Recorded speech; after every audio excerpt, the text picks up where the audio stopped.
Fala galera, tudo bem? Sejam bem-vindos a mais um vídeo da nossa série sobre a Segunda Guerra Mundial. E hoje a gente entra na fase de entender o início da recuperação dos países aliados durante a guerra. Até agora entendemos um pouco sobre o conceito, o contexto da Segunda Guerra Mundial, as primeiras movimentações dos interesses imperialistas das potências europeias, principalmente do eixo, o que levou eles então às movimentações e as primeiras grandes vitórias, as primeiras grandes batalhas que marcam a Segunda Guerra Mundial. Então agora a gente começa a entender um pouquinho a reviravolta, e isso acontece após a frustrante tentativa de invasão do Hitler à União Soviética em 1942. Lembrando que quando Hitler tentou ou começou o início da invasão sobre o território da Polônia, um dos territórios aí essenciais no seu conceito do espaço vital, o Hitler fez um acordo aí secreto com a União Soviética, o tratado, o pacto Ribbentrop-Molotov, aonde acertou a divisão, inclusive, da Polônia, mais especificamente, acertou um tratado de agressão durante 10 anos. Então, a partir daí, Hitler se concentra na Europa Ocidental, invade os países do norte, invade a França, tem uma tentativa frustrada também de ataque à Inglaterra, e após essa tentativa de invasão à Inglaterra e esse não sucesso com a invasão da Inglaterra, então Hitler decide então concentrar seus esforços no leste europeu, pegando em especial esses territórios que eram essenciais para o seu esforço de guerra. E aí a União Soviética tinha 3 cidades que eram fundamentais para o Hitler. Moscou, pela capital, por ser o centro administrativo, Leningrado e Stalingrado pelas grandes reservas de minerais, petróleos, que seriam essenciais para o combustível da guerra do Hitler. Então, a partir de 42, o Hitler empreende, então, este projeto de invasão à União Soviética nesse sentido.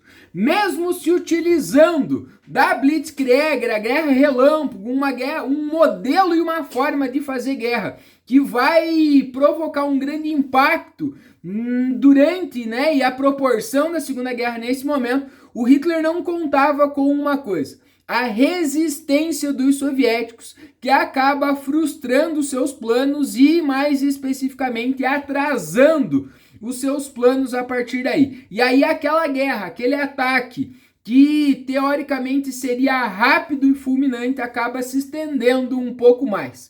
E aí começam os problemas. Em outubro de 1945, a temporada de chuvas na União Soviética acaba prejudicando a estrutura da guerra do Hitler. Os campos na Rússia passam a se tornar grandes lodos que impedem o avanço das tropas nazistas.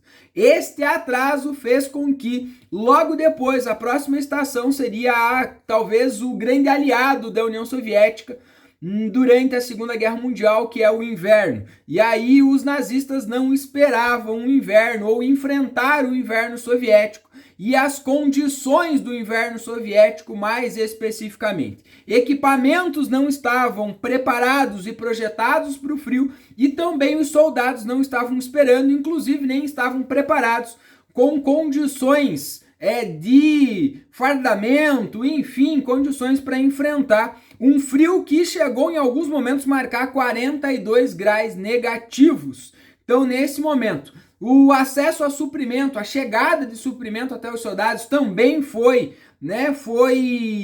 impossibilitada pelo inverno. Enfim, todo o esforço de guerra nazista nesse momento acaba sendo comprometido.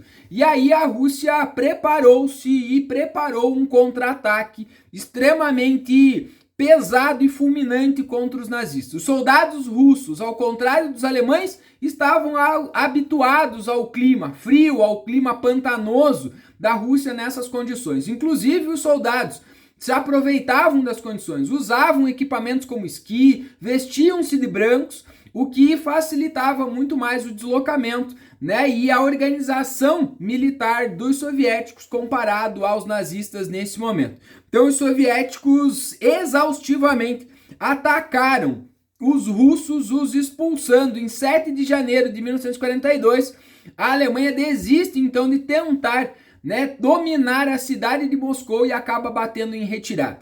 Tá? E uma das batalhas mais significativas da União Soviética, da invasão à União Soviética, e que marca a grande reviravolta da guerra, é a Batalha de Stalingrado. Então, um dos grandes desejos do Hitler era a cidade de Stalingrado, por dois motivos. Um, pelos seus grandes recursos naturais, pelo petróleo em especial, que bancaria e sustentaria o esforço de guerra alemão. E também um segundo motivo era pelo caráter simbólico da cidade, já que a cidade chamava-se Stalingrado justamente em homenagem ao líder da União Soviética nessas condições, nesse contexto, que o Joseph Stalin.